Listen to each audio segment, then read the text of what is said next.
Hello বন্ধুরা, তোমরা সবাই কেমন আছো? আশা করি অনেক ভালো আছো, আর আমিও ভালো আছি। তাই চলে এলাম জিনিয়া কিচেনে তোমাদের জন্য সুন্দর একটা রেসিপি নিয়ে। রেসিপিটি হচ্ছে, এখন তো আমের সিজন, তো আজকে আমি বানাবো কাঁচা আমের টক ঝাল মিষ্টি আচার। কিভাবে বানাবো সেটা তোমাদের সাথে শেয়ার করব। তো চলো বন্ধুরা, দেখতে থাকো। আচার বানানোর জন্য এখানে আমি কিছু কাঁচা আম নিয়েছি। তো এবার আমগুলো ভালো করে ধুয়ে কেটে নেব। এখানে আমি 1 কেজি মতো কাঁচা আম নিয়েছি।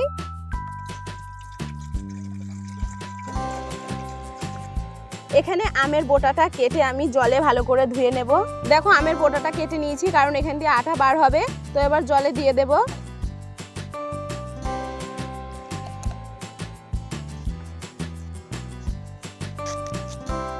তো দেখো বন্ধুরা, আমটা কত সুন্দর হয়েছে। ঠিক এমন আমি আচার করলে খুব ভালো লাগবে।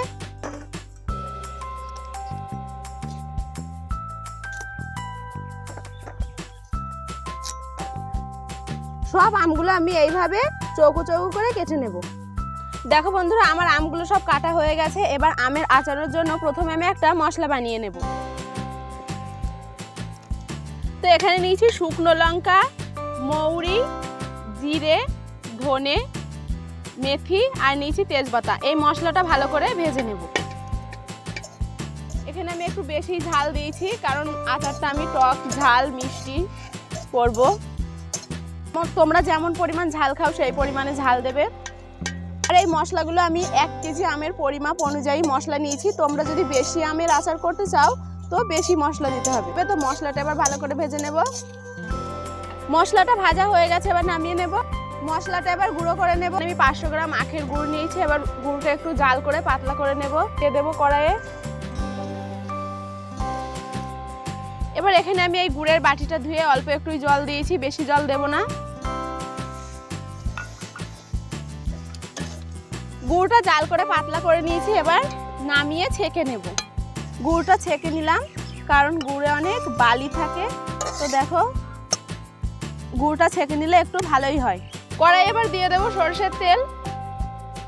তেলটা গরম হয়ে গেছে, এবার আমগুলো ঢেলে দেব। আর সরষের তেল দিয়ে আমের আচার করলে একটু খেতে বেশি ভালো লাগে। আমটা ভালো করে কষিয়ে নেব। দেব স্বাদ অনুযায়ী লবণ।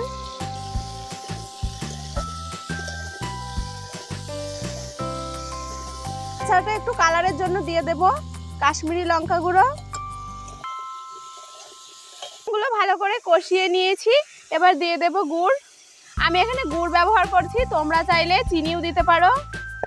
1 কেজি আমি 500 গুড় ব্যবহার করেছি।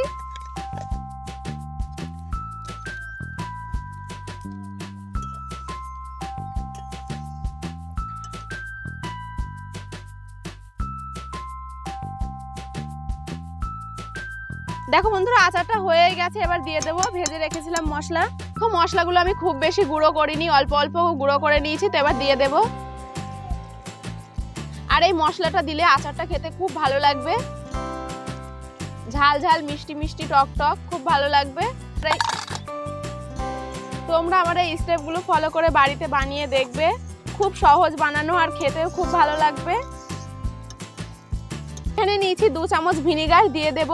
ভিনিগারটা দিলাম কারণ আচারটা 2 থেকে 3 বছর ঘরে রেখে ভালোভাবে খাওয়া যাবে। দেখো বন্ধুরা, আচারটা তৈরি হয়ে গেছে। দেখো কত সুন্দর দেখতে হয়েছে। এবার নামিয়ে নেব।